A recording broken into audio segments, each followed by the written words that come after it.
और inside stories के लिए मेरे इस YouTube चैनल को सब्सक्राइब करें और Facebook पेज को भी लाइक करें।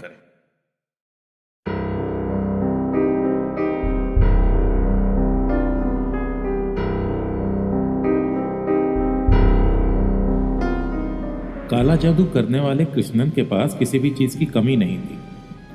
बड़े बड़े लोग उसकी जादुई ताकतों का फायदा लेने के लिए उसके क्लाइंट बन चुके थे और कृष्णन इसके अलावा क्या करता था ये उसके परिवार को भी नहीं पता था। खुद कृष्णन को भी भनक नहीं थी कि जिस काले जादू की विद्या पर वो इतना इतराता है उसी काले जादू की वजह से उसकी ही नहीं बल्कि उसके पूरे कुनबे की कत्ल की साजिश रची जा रही है। 50 की उम्र पार कर चुका कृष्णन अपने परिवार के साथ केरल के एर्नाकुलम शहर की भीड़भाड़ से दूर एक सुनसान जगह पर रहता था। यहाँ उसने कुछ पालतू जानवर पाल रखे थे और एक छोटा सा बगीचा भी बना लिया था। इस सुनसान जगह पर वो इसलिए भी रहता था ताकि काले जादू से जुड़ी अपनी साधना शांति से कर सके। पिछले साल 29 जुलाई की आधी रात जब कृष्णन और उसका पूरा परिवार यानी कि पत्नी सुशीला और दोनों बच्चे नींद में थे तभी उसके घर से कुछ दूरी पर एक मोटर बाइक रुकी। मोटर बाइक से 2 नकाबपोश उतरे और दोनों के हाथ में लोहे की छड़ें थी। दोनों फुर्ती से कृष्णन की घर की तरफ बढ़े और पहले वहां बंधे 2-4 जानवरों को बुरी तरह से पीटा।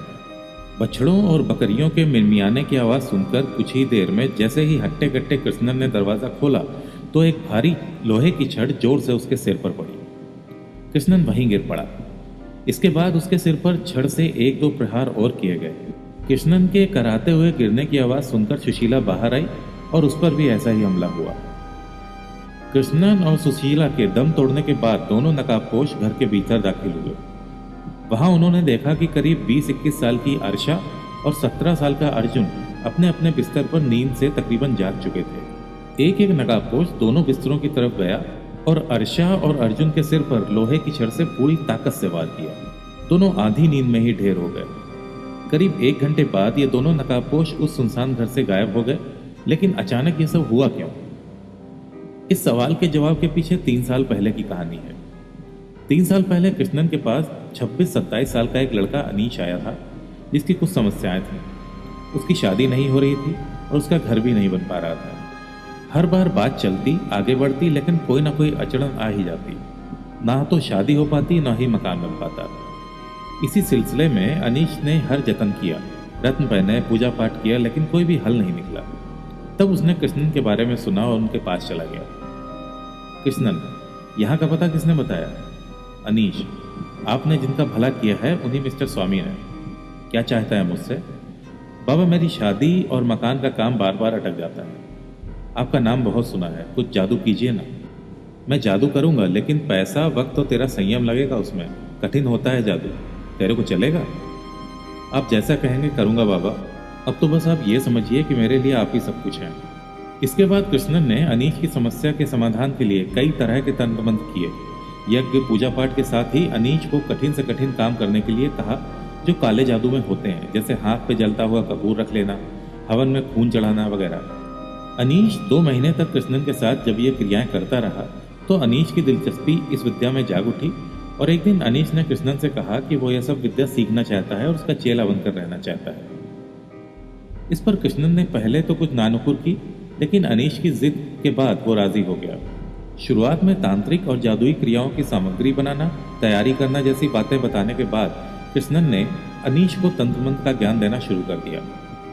पूरी तल्लीनता और लगन के साथ अनीश ये सब कुछ सीखने लगा और 1 साल बाद ही वो इतना एक्सपर्ट हो गया कि कृष्णन का अच्छा असिस्टेंट बन गया। अब वो कृष्णन के लगभग हर काम में पूरी तरह से साथ देने लगा था। कृष्णन के पूरे परिवार को अनीश जानने लगा था और कृष्णन की कुछ घरेलू बातों में भी शामिल होने लगा था। लेकिन कृष्णन को एक आध बार शक हुआ कि अनीश की नज़र अर्षा पर कुछ ठीक नहीं है। इसलिए कृष्णन घर से और कुछ बातों में अनीश को दूर ही रखता था। धीरे धीरे अनीश को समझ आ गया कि कृष्णन की जिंदगी में कुछ ऐसे राज जरूर हैं जो उसकी बीवी और परिवार तक को नहीं पता। कुछ खास लोगों से मिलने या उनके लिए तांत्रिक क्रियाएं करने के लिए कृष्णन जानबूझकर अनीश को शामिल ही नहीं करता था। अगले 1-1.5 साल में अनीश को लगने लगा कि वो बहुत कुछ सीख चुका है और अब उसे और अपने परिवार की जिम्मेदारियों के लिए कुछ करना चाहिए। यही कहकर उसने कृष्णन को छोड़कर जाने की बात कही। कृष्णन पहले तो कुछ नाराज हुआ लेकिन फिर वो मान गया। कृष्णन ने कहा कि जब वो अपना काम निपटा ले तब वापस आ जाए। अनीश ने भी इस बात पर हामी भरी और कहा कि वो चित्रकार के तौर पर अपनी पहचान बनाना चाहता है। कुछ समय तक किस्मत आजमाने के बाद अगर बात नहीं बनी तो वो लौट आएगा।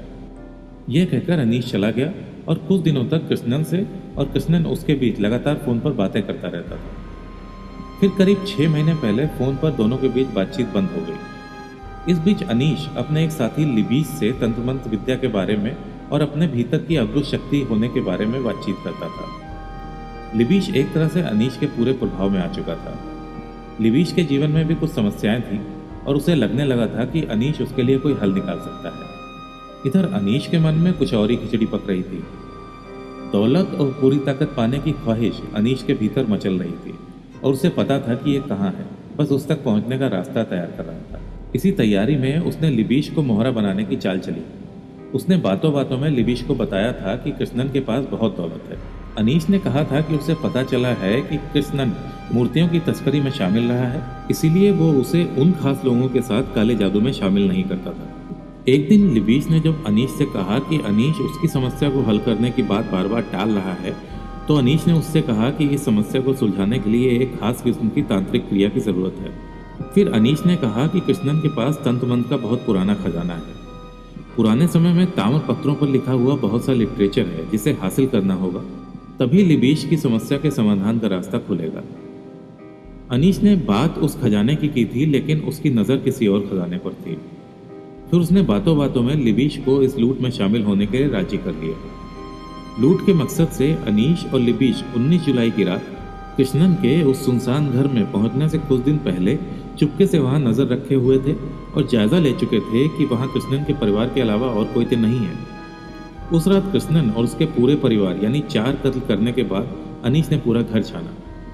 ताम्र पत्रों में लिखा लिटरेचर, बहुत सारा सोना और जो भी घर में कैश था वो सब दोनों ने अपने बैग में भर लिया। उस घर से निकलते वक्त अनीश की नज़र अर्षा की लाश पर पड़ी तो उसने कुछ जेवर पहने हुए थे।